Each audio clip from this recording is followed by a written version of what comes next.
A federal court looked at one of America's biggest banks and ordered it to pay its own customers back $425 million. The checks even had a date on them, July 21st, 2026. And then that money just vanished. Not stolen, not spent, frozen by one person. This is the story of how millions of savers won and still walked away with nothing. At least not yet. And what makes this one sting is who got hurt. The people who lost money here weren't gambling, they weren't chasing some hot crypto coin. They did the single safest thing you can do with money. They put it in a savings account and left it there. The most boring, responsible move there is. And that's exactly why this one matters, because it could just as easily be your account. Stick with me, because by the end you'll see exactly how a clear courtroom win turns into a year of waiting, and the one small move that would have protected you the whole time. So let me lay out how this worked. Capital One had a savings account called 360 Savings. Millions of people used it. Simple, trusted, all online. Then, back in 2019, the bank quietly launched a second account, almost the exact same product. Same bank, same app, same government-backed protection. They just gave it a slightly different name. 360 Performance Savings. For a while, nobody really noticed. Then, in 2022, the Federal Reserve started raising interest rates fast and savings rates all over the country shot up. Capital One let the new account, Performance Savings, ride that wave all the way up. Its rate climbed to above 4%. But the old account, the one millions of loyal customers were already sitting in, that one got frozen, stuck down at about 0.30%. Let me put that in plain money. A PY is just the yearly interest rate your savings earns. Say you had $10,000 parked in the old account at 0.30%, you'd earn about $30 in a year. In the new account, above 4%, that same 10 grand earns you more than $400. Same bank, same money. One word of difference in the name of the account, and that's just 1 year. Leave that same money sitting there for 3 or 4 years the way most savers do, and the gap stops being pocket change. It quietly turns into a real chunk of money you never earned and never knew you were missing. And here's the part that stings. Capital One didn't move existing customers over to the better rate. It didn't send some big flashing alert saying, "Hey, we've got an account paying you 10 times more sitting right next door." According to the lawsuit, loyal savers were just left behind. And not for a month or two, for years. Now, someone was supposed to catch this.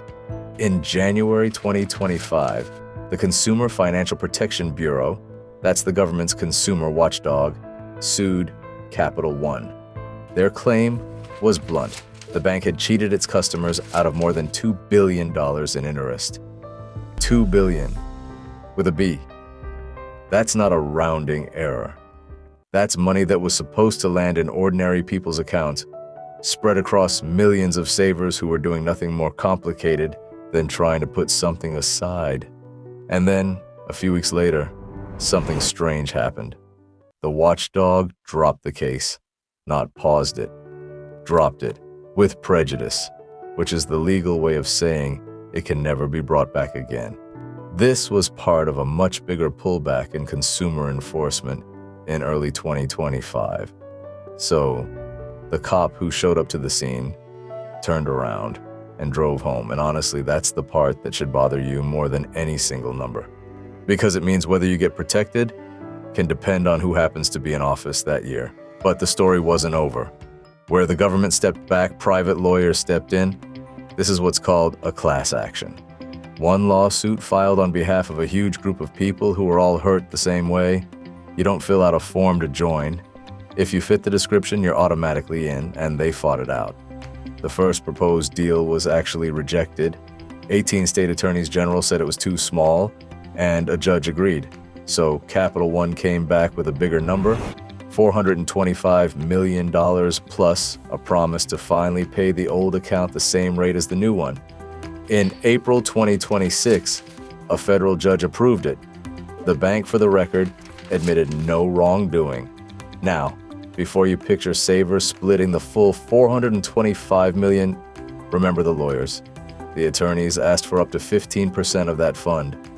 On $425 million, that's nearly $64 million coming off the top before a single customer sees a cent. That's just how these cases work. The people who are wronged get paid after everyone else in the room. And you might be wondering, am I one of these people? The test is simple. If you held a Capital One 360 savings account at any point between September 2019 and June 2025, you're almost certainly part of this group. You didn't have to sign anything. You didn't have to complain. If you had the account, you're on the list.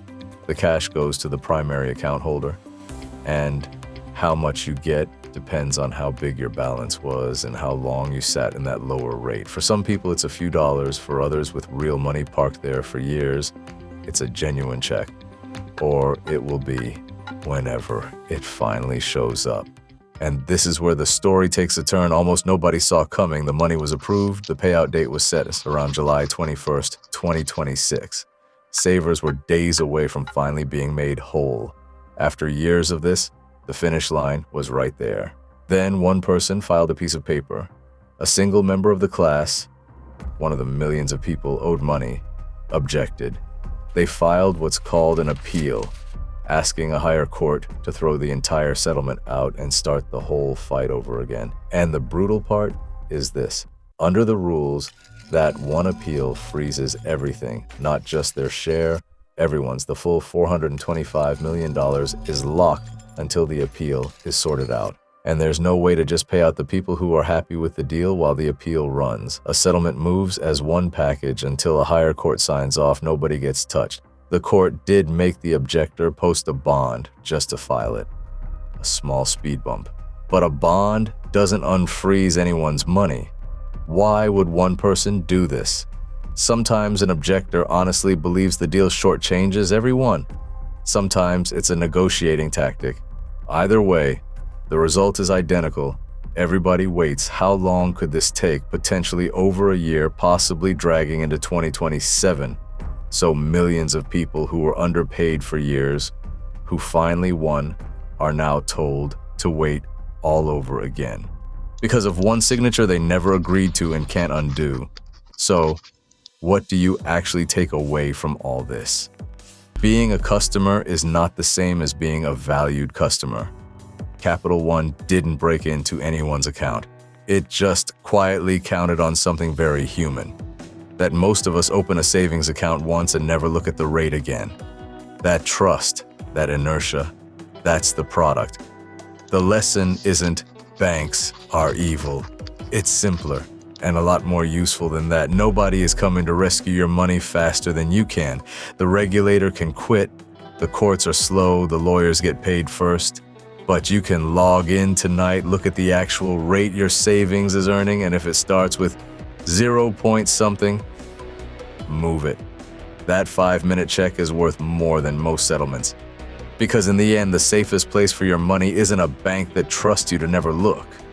It's you, paying attention. If this opened your eyes even a little, do yourself a favor and keep learning how money really works behind the curtain. You should watch this video next. The more you understand the game, the harder it is for anyone to play it on you. And if there's a term in here you'd like me to break down properly, drop it in the comments and I'll turn it into its own video.